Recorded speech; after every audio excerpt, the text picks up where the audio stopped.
Olá, meu nome é Márcia, moro no interior de São Paulo e estou aqui para compartilhar um relato perturbador que ocorreu na fazenda onde meu pai reside há muitos anos. A casa do meu pai fica em um local isolado, cerca de 20 quilômetros longe da cidade mais próxima. E o vizinho mais próximo está a 1 quilômetro de distância. Uma proximidade considerada próxima em fazendas. A região tem sua parcela de histórias peculiares, uma das quais envolve o vizinho que há anos atrás, em uma briga intensa, tirou a vida de um homem à paulada na própria fazenda. Uma cena que meu pai presenciou, gritando para interromper a brutalidade, criando uma confusão que ecoou pela cidade, mesmo que o vizinho tenha alegado legítima defesa saindo em liberdade. Curiosamente, ao longo dos anos, meu pai e o vizinho acabaram se aproximando e se tornando amigos, apesar do passado conturbado. Ambos continuam morando na mesma área até hoje. A casa do meu pai está situada próximo a uma estrada de terra, do outro lado da qual se estende uma mata densa, uma linha ferroviária abandonada e um pequeno corredor que atravessa a floresta. Meu pai e o vizinho tinham o costume de caçar capivaras e tatuzinhos, além de pescar. Eles costumavam se organizar durante as caçadas. Um ficava no chão com uma lanterna apagada, enquanto o outro se posicionava em cima de uma árvore. Também com uma lanterna, ambos armados, imersos na escuridão e no silêncio da noite. Numa dessas caçadas, algo estranho aconteceu. De repente, eles ouviram passos ao redor, ficando em alerta. Meu pai acendeu a lanterna, mas não viu nada. Os passos pararam, mas recomeçaram logo em seguida. Eles não conseguiam identificar a fonte do som, nem mesmo quem estava na árvore conseguia ver algo. Desceram da árvore e observaram com medo. De repente, ouviram um gemido desconcertante, nada parecido com qualquer animal conhecido. Movidos pelo pavor, correram desesperadamente, pularam o portão e entraram na fazenda sem entender completamente o que estava acontecendo. O amigo foi embora, preferindo atravessar o pasto para evitar a estrada próxima à mata. Passados alguns dias sem incidentes, numa noite, meu pai estava assistindo TV quando ouviu um choro de mulher vindo da estrada. Era um lamento cheio de tristeza e palavras ininteligíveis. Pensando ser a esposa do vizinho, ele acordou a esposa para verificar pela janela, mas não encontraram nada. No dia seguinte, ao questionar o vizinho sobre a possível briga com a esposa, ele soube que a mulher estava na cidade, na casa da mãe, naquela noite. O vizinho estava sozinho em casa. Até hoje, eles não têm explicação para esses eventos perturbadores e inexplicáveis.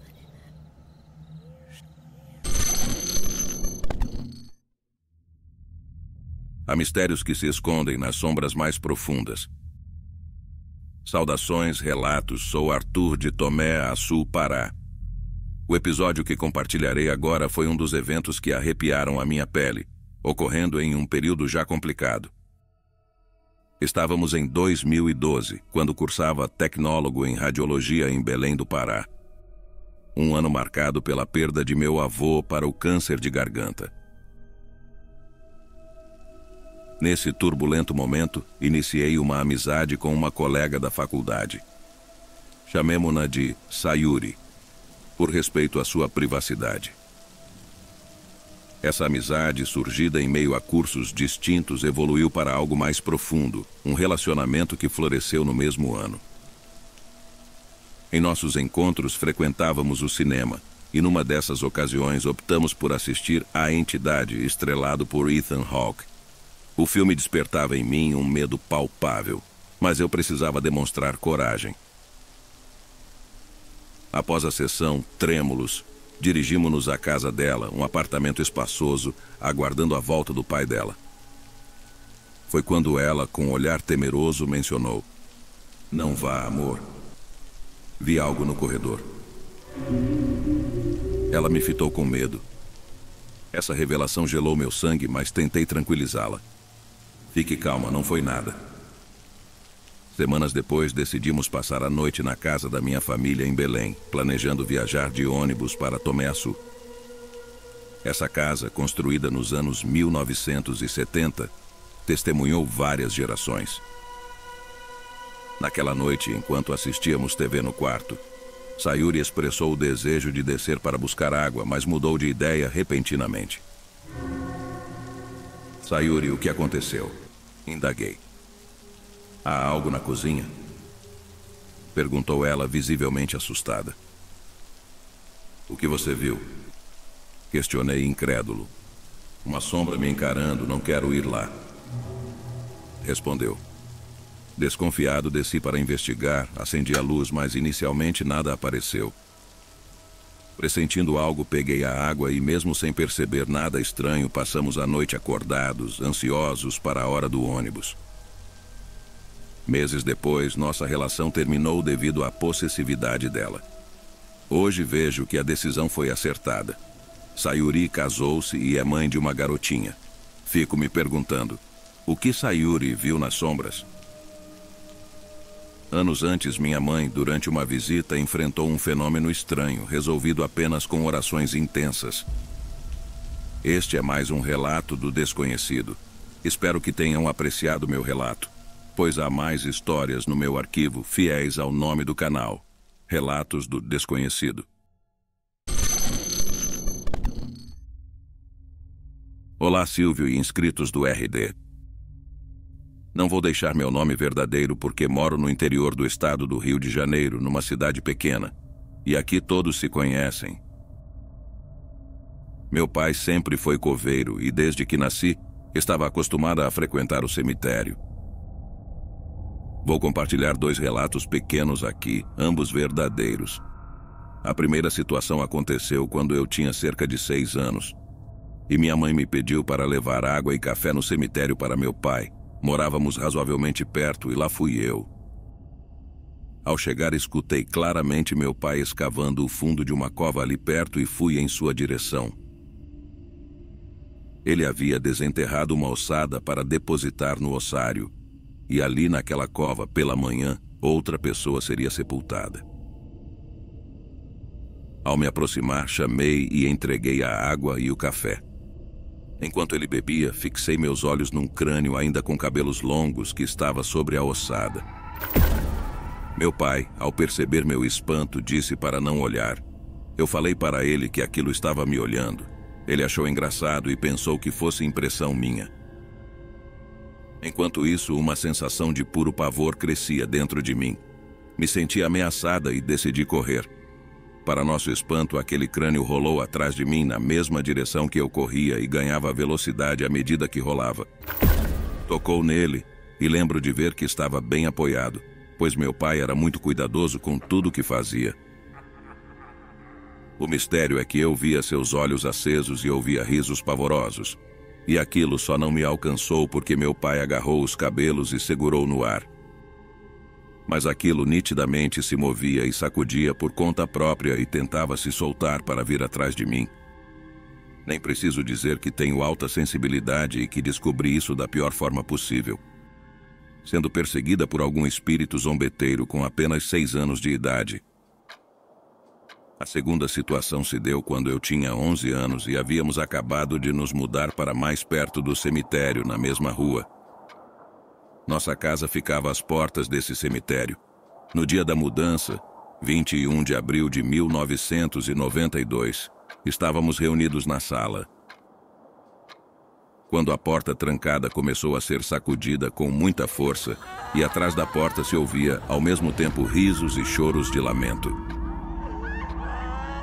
A maçaneta começou a girar freneticamente como se uma pessoa muito forte quisesse invadir nossa casa. Aquilo durou cerca de meia hora e começou ao cair da tarde. Não dormimos à noite e ouvimos passos e gemidos até quase amanhecer. O mais estranho foi um saco de roupas que deixamos guardado num dos quartos e que pela manhã estavam todas as roupas jogadas e espalhadas no quintal. Algumas rasgadas. Ninguém teve coragem de ir do lado de fora depois que trancamos a casa ao entardecer. Então, não faço ideia do que foi. Mas uma senhora idosa que era benzedeira nos procurou pela manhã dizendo que meu irmão havia pego uma jarra num túmulo. e que a menina a queria de volta. Ninguém se havia dado conta da tal jarra que a senhora falava. Mas ele realmente havia levado para a casa. Vale dizer que ele tinha 13 anos. Tenho outros relatos. Espero que gostem. Tenho relatos de coisas terríveis que evitei que acontecessem e outras que antevi e aconteceram. Também tenho uma EQM seguida de um grandioso milagre. Caso queiram ouvir, eu os enviarei. Aprecio muito seu canal. Excelente trabalho. Obrigada por contar meus relatos.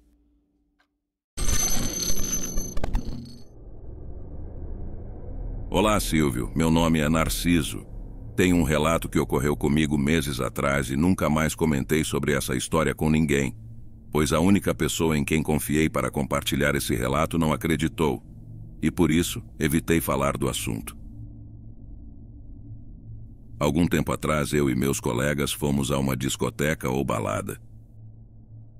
Nos divertimos bastante no caminho, fazendo brincadeiras sobre quem conseguiria conquistar mais mulheres dentro do carro. Ao chegarmos lá, tínhamos muitas opções de mulheres para escolher à vontade. No entanto, algo que chamou minha atenção foi uma garota muito bonita que estava na entrada da boate. Ao notar minha presença, ela sorriu e eu, encantado, correspondi com um sorriso. Enquanto meus colegas entraram, decidi ficar do lado de fora por um tempo para admirar a beleza daquela moça. Com coragem, comecei a conversar com ela, perguntando se estava solteira e se estava acompanhada. Ela me respondeu que não. Tiramos muitas fotos juntos e passamos um bom tempo conversando. Quando tentei avançar para um momento mais íntimo, ela evitou que eu a tocasse, explicando que gostaria muito daquele momento, mas que não podia naquele momento, deixando-me intrigado. Permaneci com ela por um tempo e no final pedi seu contato. Ela disse que não poderia dar, mas que arranjaria um jeito de falar comigo para que eu ficasse despreocupado. Aceitei, e na saída meus colegas ficaram chateados por eu ter desaparecido, pensando que algo havia acontecido. Expliquei a razão da preocupação deles. Foi então que me contaram que na semana anterior, 3 meninas haviam desaparecido, e elas foram encontradas mortas no fundo da boate. Um assassino em série estava à solta e não era para eu me expor assim naquele local. Não dei muita importância a isso. O que me importava mais era o sorriso daquela garota que conheci na boate. No dia seguinte, resolvi ir à boate novamente, dessa vez sozinho, para ver se a encontrava. Ao chegar na entrada, perguntei ao segurança se ele tinha notado essa pessoa. Ele me perguntou como era essa menina e resolvi mostrar as fotos que tirei com ela. Nas fotos não havia ninguém além de mim. Fiquei sem entender o que estava acontecendo e mostrei tudo a ele. Foi aí que percebi o rosto dele, que ficou pálido, e pediu para eu esperar enquanto trazia algo para mostrar. Para minha surpresa, ele trouxe a foto das 3 meninas mortas que encontraram no fundo da boate. E uma delas era a mesma garota que ficou comigo na noite anterior. Perguntei a ele como isso aconteceu, já que ela estava comigo a noite toda. Ele me disse que aquela foto foi tirada uma semana antes porque havia um assassino em série agindo. Era a foto da mesma menina que encontrei na boate. Fiquei sem fala, processando tudo na minha cabeça. Agora entendi por que ela não quis me dar seu contato e disse que arranjaria um jeito de me ver. Saí de lá assustado, e quando estava na saída, prestes a ir para o estacionamento, uma figura translúcida apareceu dentro do meu carro, dando um adeus. Rapidamente abri meu carro, mas não havia ninguém lá. Acreditem, fiquei aterrorizado com essa situação até chegar em casa, tremendo pelo que descobri. Passei 2 meses sem vontade de fazer nada, pensando nessa garota. Pela primeira vez na minha vida, me deparei com um fantasma real. Só sei que nunca mais fui a mesma pessoa, pois, sem querer, acabei me apaixonando por algo que não é mais real nesse mundo. Aqui fica meu relato. Olá, comunidade RD. Me chamo Carlos e hoje estou aqui para compartilhar uma experiência breve e sobrenatural que me deixou arrepiado até os cabelos. Em casa, eu tinha o costume de passar a maioria das noites, seja assistindo a filmes ou jogando no meu celular. Tudo era tranquilo até que uma noite, enquanto imerso em meu jogo, escutei batidas persistentes na porta. A princípio, pensei que pudesse ser apenas uma pedra lançada por alguém, mas o que me deixou intrigado foi o fato de morar em uma casa com portão e cercada por muros. No entanto, naquela noite decidi ignorar e continuar com minha rotina, pensando que era algo passageiro. O que aconteceu no dia seguinte mudou completamente minha perspectiva.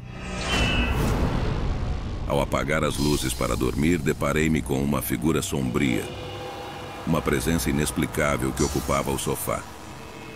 Era como se a escuridão ganhasse forma humana. Aquela visão arrepiou minha espinha, deixando-me sem fala e paralisado.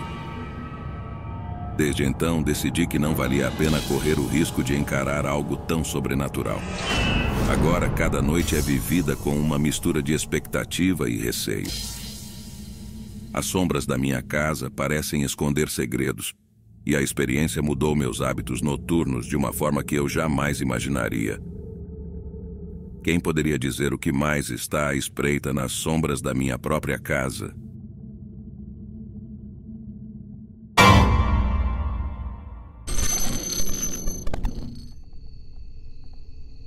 Boa noite, sou a Sandra, tenho 25 anos, minha irmã Samanda tem 17.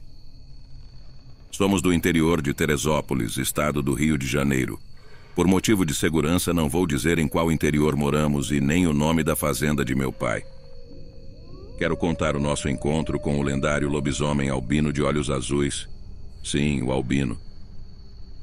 Tudo começou em julho deste ano de 2023, num domingo à tarde. Eu e minha irmã fomos andar de bicicleta numa estrada de terra aqui perto da fazenda.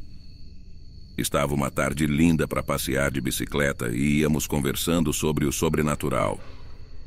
Quando estávamos bem longe da fazenda, o pneu da bicicleta da minha irmã furou. Tivemos que voltar para casa a pé, empurrando as bicicletas.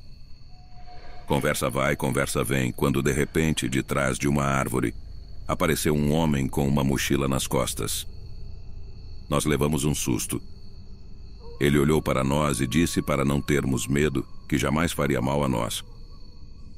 Senti verdade nas palavras dele. Minha irmã disse: "Ai, moço, que susto." Ele pediu desculpas e perguntou sobre a região. Contamos para ele. Minha irmã perguntou de onde ele era. E ele disse que vinha do Nordeste. Perguntamos por causa do sotaque. Eu perguntei o que ele estava fazendo tão longe de seu estado. E ele disse que estava para desmascarar uma irmandade que atua no Rio de Janeiro. Minha irmã perguntou sobre essa irmandade. Mas antes que ele pudesse explicar, apareceram 2 carros pretos, de onde saíram várias mulheres com punhais na mão e foram para cima dele. Ele conseguiu desviar dos ataques e saiu correndo para a mata. Elas estavam com vestidos longos, todos brancos, eram 10 mulheres. Uma delas pareceu furiosa porque ele conseguiu escapar, mas uma outra disse para ter calma. Nesse momento foi o mais perto que tivemos para pegar ele. Samanda pegou na minha mão e disse: "Vamos embora daqui." Quando estávamos saindo, uma delas, a que ficou furiosa por ele ter escapado, nos chamou e perguntou o que ele falou para nós. Minha irmã disse meio nervosa que ele não falou nada. Ela insistiu, e quando minha irmã afirmou novamente, ela disse que estávamos mentindo. A outra mulher pediu calma à primeira, e então a que se chamava Veridiana mandou minha irmã ir para o carro. Veridiana virou para nós e perguntou se falamos a verdade sobre o que ele nos disse. No meio da conversa, o celular de Veridiana tocou e ela colocou no viva voz. Ouvi a voz de outra mulher perguntando se conseguiram pegar ele. Veridiana disse que quase, mas ele conseguiu escapar. A outra mulher disse que voltaria para a capital do Rio, mas Veridiana deveria informar. Ela desligou, olhou para mim e Samanda. Apertei a mão de minha irmã e disse que ele não nos falou nada. Veridiana disse para irmos embora e para não falar nada sobre o que vimos ou ouvimos. Saímos e, ao anoitecer, ela planejava dividir o grupo em dois. Um iria de carro pela estrada de terra e o outro iria pela mata para pegá-lo. Eu disse para minha irmã que eu ia encontrar esse homem antes de Veridiana. Minha irmã disse que eu estava louca, mas algo me dizia que deveríamos ajudá-lo. Samantha decidiu ir comigo. Quando eram por volta das 21 horas, saímos escondidas. Chegamos lá e ele estava deitado. A Samantha perguntou o que ele era e ele disse que iria mostrar ao invés de falar. Pediu para ficarmos na janela e alguns minutos depois apareceu totalmente transformado, um lindo albino de olhos azuis. Samantha quase desmaiou e eu fiquei de boca aberta. Ele se aproximou da janela, ficou em pé.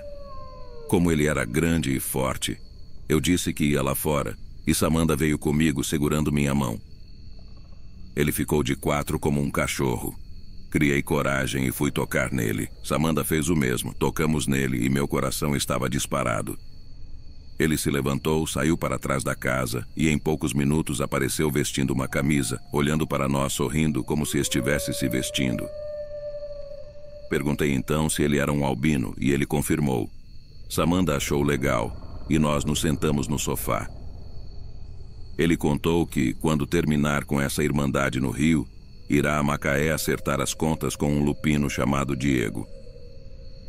Perguntei por quê, e ele explicou que Diego matou 3 lupinos inocentes em Viçosa, na Bahia, 2 anos atrás, e matou outro em Macaé, numa praia deserta, enterrando o corpo com palhas de coco.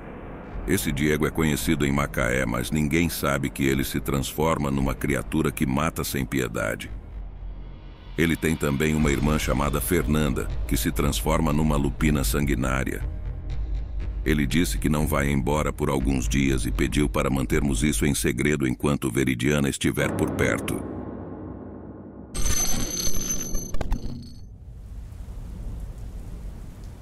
Olá, relatos. Me chamo Lúcia e quero compartilhar uma experiência que aconteceu em uma boate há quase 11 anos. Resultando em uma tragédia que vitimou mais de 200 pessoas devido a um incêndio. Acredito que você e quem estiver me ouvindo já saibam qual boate foi essa em que ocorreu essa tragédia. No dia do incidente, eu e meu namorado, que agora é meu esposo, estávamos prontos para irmos à boate.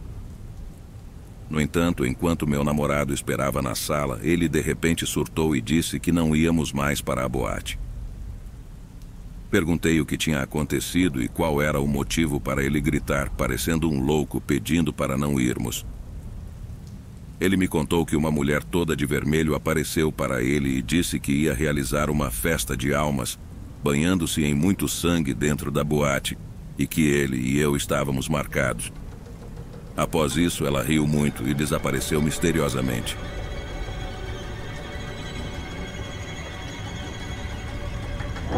Inicialmente pensei que ele estava inventando desculpas para que eu não fosse à boate e não dei ouvidos. Esperei minha amiga e o namorado dela chegarem para irmos, mas ele se recusou a ir, dizendo que amava muito a vida dele e faria de tudo para não ir. Mesmo estranhando, pois ele sempre foi muito apegado a mim e nunca me deixou ir a lugar algum sozinha, muito menos para uma boate, ignorei e fui. O caminho até a boate foi interessante. Primeiro, o pneu do carro furou, depois a bateria descarregou e, por último, o salto da minha sandália quebrou. Mesmo assim, dei um jeito e continuei. Quando estávamos lá dentro, ocorreu a tragédia do incêndio e todos começaram a correr desesperadamente. Foi nesse momento que uma mulher toda de vermelho, aparentemente tranquila diante do incêndio, começou a puxar as pessoas, instruindo-as a entrarem no banheiro, dizendo que estariam seguras lá. Automaticamente, lembrei do que meu namorado me contou e evitei o local para onde essa mulher de vermelho estava mandando as pessoas. No entanto, minha colega e o namorado dela não deram ouvidos e foram para o banheiro. Infelizmente, foi lá que o número de vítimas foi mais fatal, E todos que entraram morreram, incluindo minha colega e o namorado dela.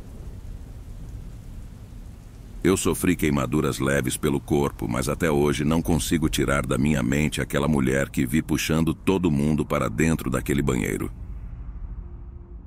Após algum tempo, contei para o meu namorado sobre a mulher que vi e perguntei como era a mulher que ele viu. Para o meu desespero, ele descreveu exatamente a mulher que vi no dia da tragédia, inclusive com a cor dos olhos, que ele disse serem azuis piscina. Fiquei em estado de choque. Até hoje não sou mais a mesma pessoa e carrego vários traumas. Espero que um dia eu possa me recuperar do que aconteceu.